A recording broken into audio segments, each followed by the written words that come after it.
sea, hasta cierto punto no es cierto, porque las estructuras tienden a caducar constantemente, por lo mismo que dijo Norbert, porque no tienen una intencionalidad. De hecho, por eso hay un estudio que se llama la paradoja del interactoma de Levinthal, el cual se sacó en 2014, donde si tú desnaturalizas una célula, automáticamente pierden el sentido. O sea, ya no se puede renaturalizar, aunque tengas toda la maquinaria.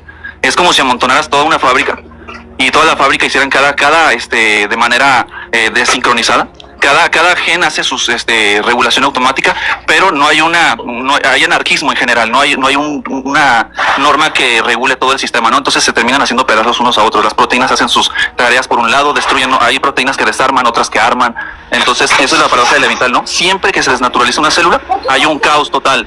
No se puede renaturalizar por sí misma. Entonces, lo que proponen los defensores de la biogénesis es que alguna vez alguna molécula de ARN, que es altísimamente difícil de sintetizar en tierra primitiva, o sea, es bastante difícil, pero bueno, vamos apelando de que alguna vez pudo ocurrir, así como lo mismo lo expone el Steven Benner en su documento de paradojas sobre el origen de la vida en 2015. Dice, el límite práctico para que una ARN pueda hacer autorreplicaciones de al menos 100 nucleótidos. Hemos logrado solamente 11 con condiciones extremadamente favorables. Entonces, tiene que lograr al menos 100 oligonucleótidos para que pueda tener algún tipo de que se pueda autorreproducir. Dice, el problema es que hay una paradoja ahí. La paradoja es que las moléculas de ARN, o ARN en este caso, para autorreplicarse a sí mismas tienen que estar plegadas sobre sí mismas. Pero para poder ser replicada tiene que estar extendida. Entonces no necesitamos un solo ARN, sino que necesitamos dos. Y entonces Steven Benner dice, hasta lo que sabemos al día de hoy. Compadre, perdón que te interrumpa, pero el ARN no se pliega. ¿Quién te dijo que el ARN se pliega? Porque son nucleótidos. Nucleótidos con aminoácidos, perdona. No sé si en lugar de plegamiento te refieres a que pueda adoptar otras estructuras, ¿no? Para, por ejemplo, ser autocatalítica. Sí se puede replegar sobre sí misma, y les voy a decir por qué. Por los mismos enlaces de hidrógeno, los puentes de hidrógeno que tienen entre las nucleobases. Sí, ya vemos las piridiminas y las purinas y pirimidinas se unen entre sí, por así decirlo, ¿no? Entonces, en una cadena de ARN de 100 nucleótidos, las pirimidinas se van a unir entre las nuevas pirimidinas porque tienen cierta atracción. Entonces, hagan de cuenta que es como una cadena de foquitos, ¿vale? Lo voy a explicar así. Y esa cadena tiene cierto magnetismo, hay unos que se unen junto con otros. Entonces basta con que dos de esos dos foquitos se unan para que se atraigan como una de estas de imanes, ¿no? Entonces unos se van a atraer con otros. ¿Qué va a pasar? Se va a hacer como una bolita. Y las formas pueden ser múltiples. De hecho, las ribosimas con las que están trabajando los defensores de la biogénesis, que han sintetizado, me parece, eso sí es un dato que no tengo exactamente, pero me parece que las ribosimas que se han sintetizado varían en PCR alrededor de un número arriba de 22 ceros. Porque lo vi en un documento, tendría que buscar. Primero, compadre, las purinas se enlazan con pirimidinas, no con otras purinas. Sí, a lo mejor lo dije mal, pero es el resultado de Mosela. Claro, pero es que eso lo entiendo a nivel bioquímico, justamente lo que mencionas, sí. En el aspecto de la capacidad, o sea, sabemos que tienen una carga y que justamente por eso va haciendo ese movimiento. A ver, eso lo entiendes mejor a través de las cargas electronegativas y justamente que digamos que lo va jalando hasta el punto donde se pueden encontrar para generar estos enlaces. Sí, y bueno, adelante sigue, sí, me parece interesante. De hecho, es interesante ese tema porque yo les puedo recomendar el documento de Steven Benner del 2015, se llama Las 5 paradojas más grandes sobre el origen de la vida. Ahí, obviamente, es un documento revisado por pares. Steven Benner es ateo, es para que, tiene más credibilidad, ¿no? Digo, cuando obviamente mencionamos así, ¿no? Pero está revisado por pares, ¿no? Y ahí menciona esta paradoja, ¿no? Y lo explica, dice, es que es paradójico pensar que dos ARN se pudieran sintetizar en el mismo lugar, ¿no? Entonces dice, aunque se pudieran sintetizar, hay otros problemas. La constante destrucción, la escisión de las nucleobases es rápida e irreversible, o sea, se rompen totalmente. Y entonces esto es a través de lo que es el agua, ¿no? El agua tiende a romper, es una paradoja más en el origen de la vida. Todo esto es lo que yo estoy mencionando sobre que el ADN o el ARN se está rompiendo constantemente. Y este es el problema. Oye, nada más, otra vez, ¿me regalas el nombre del autor nuevamente? Sí, Steven Benner. Steven Benner, paradoja de la vida de Steven Benner.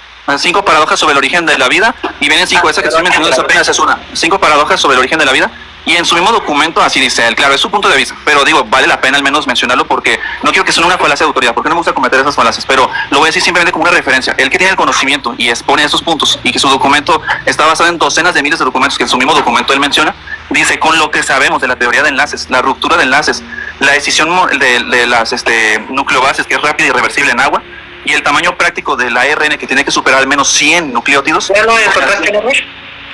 Dice, sabemos, hasta lo que sabemos el día de hoy, es imposible que algún día se haya ensamblado una estructura de ese tamaño.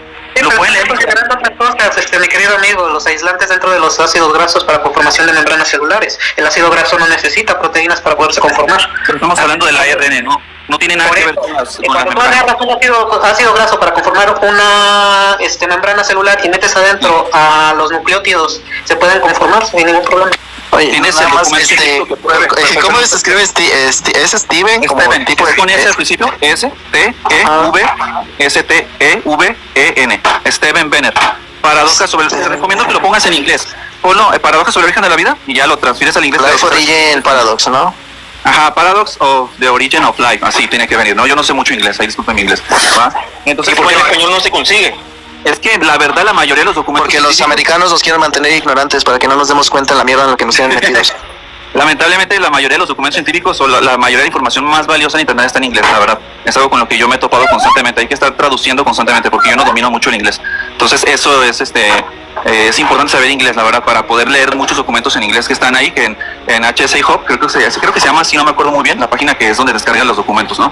Entonces, lo que dijo aquí Black Sheep, ajá, me dijo que a través de las membranas puedo meter el ARN dentro de las membranas, fue lo que yo creo que entendí. Pero mi pregunta es, dentro de las membranas, ¿qué hay? Aparte del ARN, ¿hay agua o qué hay? Es un sistema aislado. ¿Pero hay agua o está flotando en medio de qué? Se puede conformar un medio tóxico, se puede conformar un medio ácido, se pueden conformar X. porque es un medio Ahora yo aislado. te pregunto a ti, Black Sheep, ¿tienes el documento científico donde pruebe que no sufren destrucción en un medio ácido o un medio acuoso? Porque yo sí tengo donde dicen, por ejemplo, las paradojas sobre el origen de la vida. Sí, pero dicen que tú lo cualquier- tienes pero tú lo tienes en medios abiertos, no en No, medios aislados. el agua tiene, te voy a decir por qué no, Black Sheep. El agua tiene más afinidad con las nucleobases que las mismas nucleobases, con la misma pentosa, de hecho. Entonces, es más probable que se rompan. Por eso te digo, aún en todas las Pero estructuras estás que sí- considerando que hay agua dentro de las membranas celulares, que es simple agua.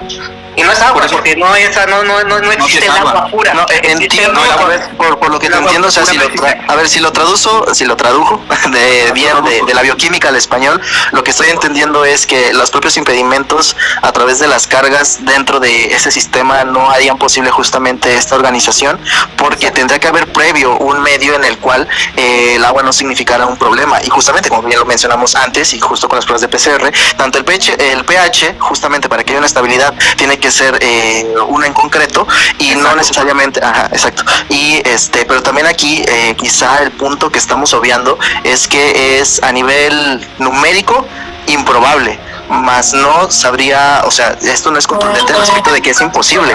Yo ahí me remitiría tan fácil como a la ley de Murphy. Si algo puede pasar, en algún momento va a pasar. Eso es un buen Si algo argumento, puede ¿no? pasar, en algún momento va a pasar, en cualquier parte del universo, y pues aquí nos tocó. Ese es un buen argumento en el cual voy a abordarlo ahorita, ahorita lo voy a abordar, porque eso también yo lo describo en mi libro, ¿va? El tema de la probabilidad, ¿no? Dices, bueno, esto es poco ¿Eres un probable. libro?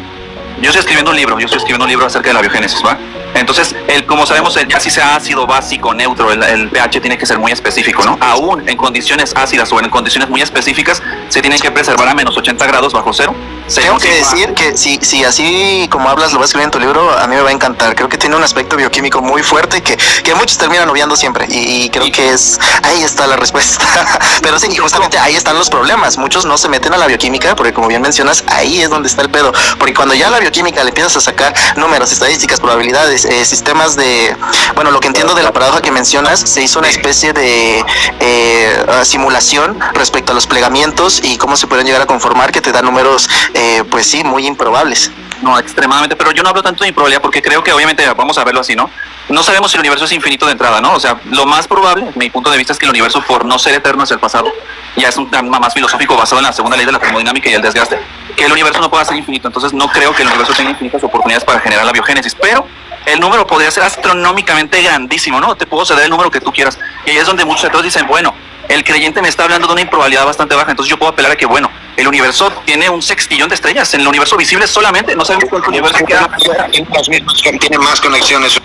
Ajá, y dices, bueno, eso es inmediatamente, ¿no? Un sextillón al menos a campo visible en el universo visible. ¿Cuánto universo no visible hay? No, quizás es un número extremadamente grande, ¿no? Entonces podríamos apelar a que, dado la improbabilidad, simplemente dado la oportunidad que tiene de oportunidades que tiene el universo de suceder, algún momento se pudo haber generado. Aquí el problema, Norbert, porque yo también me tuve que confrontar con ese argumento, ¿va? Mira, Te lo voy a decir por qué. Porque cuando yo empecé en el tema del diseño inteligente, sobre todo en las estructuras de la vida, porque el diseño inteligente se me hace más obsoleto en la definición. En el tema del origen de la vida, el Chile, nada más eso. Yo pensé que era un muy mal argumento y ese era el punto que más me convenció. Yo decía, es mal argumento porque si el universo tiene tantas oportunidades, en algún momento tuvo que surgir. Pero a mí el punto más fuerte para volver a decir, no manches, es que al menos te vuela la cabeza estos números o esta situación, es que la forma de vida más simple que existe, de la cual es autónoma. Ay, perdón, se escuchó un ruido.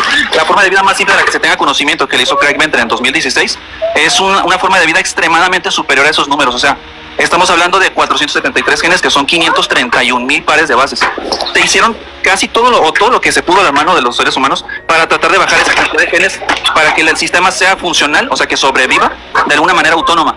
Pero lo mismo que te pasa en el laboratorio cuando haces el PCR, si bajas de 473 genes, el gen es demasiado vulnerable y no tiene tantas funciones, por lo tanto muere inevitablemente, irremediablemente muere. Entonces, digamos que el campeón de los pesos bajos es 473 genes, 531,000 pares de bases.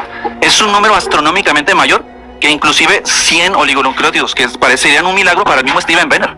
Entonces dices, bueno, vamos a pensar de todos modos que el universo tiene oportunidades infinitas o las oportunidades que tú quieras. De todos modos, estaríamos obligados a demostrar que existe un método, un mecanismo que pueda generar toda esa cantidad de moléculas, o esa cantidad de información, o esa cantidad, no de información, porque vamos a entrar en el tema de la información, toda esa cantidad de enlaces de forma correcta en un lapso de tiempo extremadamente corto. No conocemos ningún mecanismo. Y te lo digo esto porque a mí me confrontó ese argumento y dije, sí, es cierto. A ver, tendremos que encontrar un mecanismo. ¿Por qué? Porque no podemos usar que millones de años o miles de millones de años van a ir acumulando estructuras más complejas, porque se destruyen todo el tiempo. El ARN puede durar hasta inclusive 2 minutos. Y hay un experimento que se llama el experimento el monstruo de Spiegelman, que se hizo desde los años 80, desde los años 60 y hasta el día de hoy. Es un problema porque tengo un documento del 2021 que acabo de leer hace una semana y lo estudié, y es inevitable el problema de Spiegelman. ¿Cuál es el problema de Spiegelman? Es que cuando tú tienes, por ejemplo, una cadena de ARN de 4,500 genes, así empezó el estudio originalmente, ¿no? Y le pusieron una QV replicasa, es una proteína altamente eficaz de más de 1,000 aminoácidos, ¿no? Y entonces eso no importa, pero se usó para ayudarla a replicarse, porque por sí sola no puede replicarse el ARN. Se usó una cadena de replicasa, una proteína, perdón, altísimamente específica, y entonces el ARN se empezó a replicar. Pasadas las rondas, el ARN se fue haciendo más pequeño, porque inevitablemente no importara si lo ponías en un medio acuoso con mejor pH, o sea, el pH ideal, o no importa el pH, porque creo que hacen pruebas con diferentes pH, el ARN siempre se va a terminar partiendo, porque exactamente lo que dice Norbert, no hay una direccionalidad, no hay intencionalidad, no, esas estructuras por sí solas no quieren sobrevivir en la naturaleza. Entonces se abre la pregunta necesaria, ¿cuál es el mecanismo que obligó a que esas estructuras evolucionaran hasta hacerse lo suficientemente complejas como para subsistir en la naturaleza, si se supone que no tienen por sí solas ninguna intencionalidad? Y ahí se vuelve paradójico, porque por un lado... Yo sí sé, ensayo y error, Ajá, ¿quién dijo eso? Yo. Eso está bromeando. Es que lo que te está planteando es que llega un punto en el que el ensayo y el error no van a... O sea, si nos vamos a experimentación, no acabamos. Nos extinguimos primero antes de entenderlo. Lo que necesitamos es... Bueno, adelante, Dios, no te interrumpo. Ahorita te... No, sí, de hecho te iba a decir que tú mismo me vas a poder ayudar a responder el Osmo, porque el problema es mayor de lo que se presupone de entrada. O sea, de esto que les estoy mencionando, obviamente cuando alguien tiene los documentos a la mano te vuelves mucho más técnico, te vuelves más... Yo obviamente les estoy dando una explicación muy simplificada de lo que es el problema. Disculpa, me llamó mucho la atención, te entendí a la perfección. ¿Y tú consideras que hay una intención de por medio? Dios te ama. ¿Viste todas las citas que están dando en el artículo? ¿Te leíste todas las citas? Bueno, primero para empezar, ¿va? Eso es bueno que lo digas, Black Sheep. ¿Sabes cuántos documentos tiene que leer una persona por medio cuando tienes que escribir un libro? Neta, o sea, estamos hablando de... Sí, pero tú pusiste el de este, está en PubMed. ¿Vale? Las fuentes de PubMed. Para el origen de la vida de Steven Venner. A lo que voy yo, Black Sheep. ¿Te lo leíste las citas o los anclajes que están dando acerca del artículo? Lo que te voy a decir, eso es muy simple, ¿va? Cada cosa que dice allí lo tengo respaldado en otros estudios. No estoy seguro si leí todas las citas de ese estudio, porque es imposible. Cuando vas a escribir un libro, discúlpame, o sea, tengo que ser humilde. Es imposible leerte 1500 documentos. Cada documento a veces te lleva todo un día. A veces tienes que estudiarlo y buscar otros documentos para tratar de entenderlo. Es imposible que yo los haya leído absolutamente todas las referencias de cada estudio que yo presente. Te lo aseguro que ningún científico en el mundo las va a leer todas. Tratamos de leerlas todas. Yo no me considero un científico, me considero una persona estudiante de estos temas y me gusta pegarme a la realidad. Es imposible que yo haya leído todos los documentos. No sé cuántas referencias tenga ese estudio. Puede que tenga 20, puede que tenga 40. Realmente no las leí todas, pero sí te puedo decir que la escisión de las nucleobases, que es rápida y reversible, te lo puedo demostrar con otros documentos, por decirlo así. O sea, tengo otros, por ejemplo, o sea, no tendría por qué basarme en lo que dicen esas referencias, porque sí tengo otras, pues. Porque en el libro que estoy escribiendo yo son cerca de 200 referencias científicas, y cada una de esas, o sea, cada referencia que yo cité en el libro, porque ya lo terminé, está en revisión ahorita nada más, cada una de esas referencias es un estudio, y ese estudio puede tener hasta 150, es más, hubo un metaanálisis que metí allí, donde se tiene 308, sería imposible, de verdad, tengo que reconocer con humildad que es imposible que alguien pueda leerlos todos, pero sí que puedo argumentar de los estudios específicos donde yo te digo, las nucleobases, la desaminación hidrolítica de las nucleobases es rápida y reversible, sí lo tengo en otro estudio. O sea, dependiendo de lo que tú quieras saber, yo te lo podría mencionar, ¿no? Por eso mencionaba lo de Sigma Aldrich como algo más simple y más potable. En su página, Sigma Aldrich dice, el ARN para mantenerse en funcionamiento y para poderlo vender, porque ellos venden el ARN, tiene que estar almacenado en un tampón bajo 0 menos 80 grados en el pH adecuado. Entonces, ahí es donde dices, ¿y qué pasa si no está en esas condiciones? Pues no tienen garantía de funcionamiento. Por eso está... Bueno, al menos, o sea, yo puedo decirte como bioquímico y como pupilo del doctor Lozada, al menos de los mejores bioquímicos acá en México, que lo que mencionas es justamente algo muy, pero extremadamente mencionado en la literatura bioquímica. Sí. Y justamente, ¿no? Cuando abordas el problema de la paradoja, por eso, digo, yo no me he querido meter mucho en esos temas de cuando dicen, bueno, ¿tú a qué te suscribes? ¿Mundo ARN o Mundo Hierro Fosfato, ¿no? Básicamente uno propone proteínas, pero bueno, por ahí va a ir mi contestación, pero Dios, no sé si te quieres seguirle, y sobre todo lo que me interesan, tus conclusiones, a qué has llegado con todo esto, porque me parece que traes ahí una investigación, al menos a nivel recopilatorio, bastante buena y bastante sólida. Sí, he tratado de ser muy disciplinado. De hecho, muchos creyentes no van a leer mi libro, la verdad, no les importa. Realmente les interesa más a la gente como tú, que tratan de buscar más los documentos, el DOI y cosas así a exclusividad, ¿no? Digamos que ya las... Ahí me corrijo, Neo. No es que sea aleluyo. A ver, imagínate, es que en términos bioquímicos es complejo, no todos lo comprenden. Imagínate, dentro de las citas me parece súper importante, porque dentro de las citas manejan estructuras de cuantización, es decir, meten mecánica cuántica en esta chingadera también. Sí, es que todo está ahí, todo tiene que ver, Mira, es que nada más, Carlita, en donde se plantea la paradoja, ve a las publicaciones donde se plantea, bueno, se hace a través de modelos de simulación de proteínas, los números, o sea, la matemática detrás de eso, yo directamente no la entiendo. O sea, es demasiado Sí, no, o sea, yo lo digo porque me sorprende, porque